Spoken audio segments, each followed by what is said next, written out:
Yesterday at the White House, two terrible things happened, and it shouldn't be difficult to condemn both of these things at once. First, at the podium in the White House press room, it was suggested that the U.S. government is unsure if Putin's reelection was perhaps legitimate, free, and fair. Or perhaps the U.S. is morally indifferent to the question of whether Putin's reelection was fair, free, and legitimate. It was not fair or free or legitimate, and it matters. The second horrible thing that happened yesterday is that the president's confidential briefing materials for his call with Vladimir Putin were anonymously leaked to the public. That should not happen. The president's call, congratulatory call, was terribly ill-advised, but that doesn't change the fact that the leaking of the confidential briefing materials for his call were also wrong. It shouldn't be difficult to say both of these things. They're both true, so we should be able to say both of them at once. Our people are very divided right now, Mr. President. They're unclear about who we are and how we conceive of ourselves on the global stage. Our tribalism is run amok. If you listen to some of our cable news today, I haven't, but I suspect that what you would find is that on certain networks, there's only discussion of the leaking and no discussion of what a terrible abandonment of American foreign policy yesterday's failure to condemn Putin's phony sham reelection was. And on the other networks, I imagine you're going to get exactly the opposite story, where the only thing that matters is how stupid this call was to Vladimir Putin and nothing about the leaks. That isn't helpful for building a nation of 320 million people who know what we stand for together. Here's what's true. A president's staff shouldn't leak. In cases of principle, you may need to resign. So resign. Do the right and honorable thing if you believe your conscience is compelled to do so, and resign your position and go out and publicly make a case for why a certain policy is failing.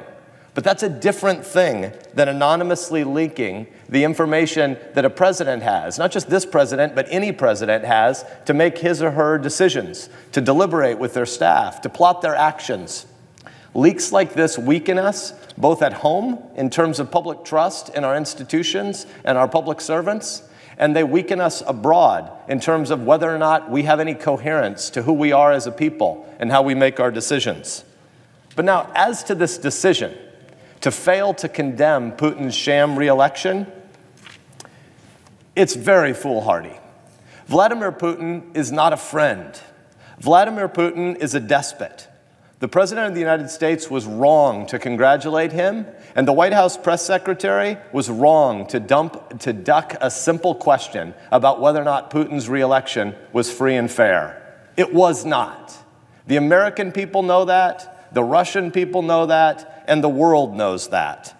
And yesterday, when the White House refused to speak directly and clearly about this matter, we were weakened as a nation, and a tyrant was strengthened.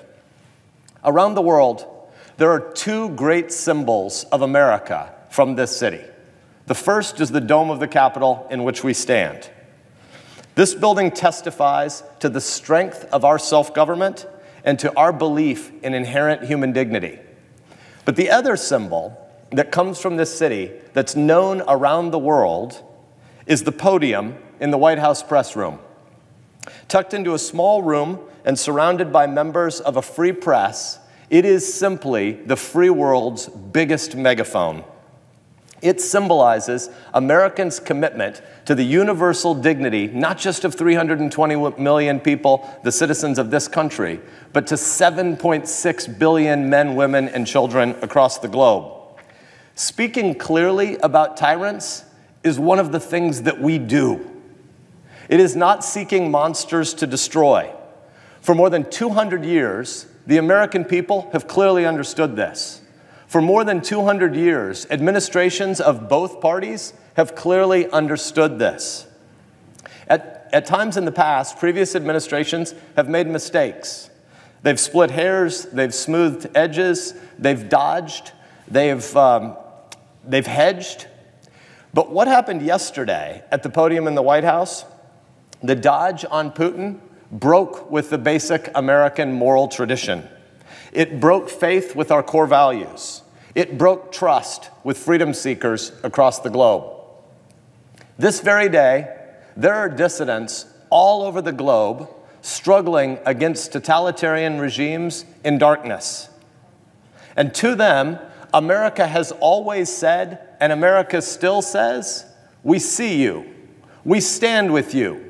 We may make long and deliberate decisions about how we engage in the world and about what particular commitments are prudent to exercise at different times with different allies.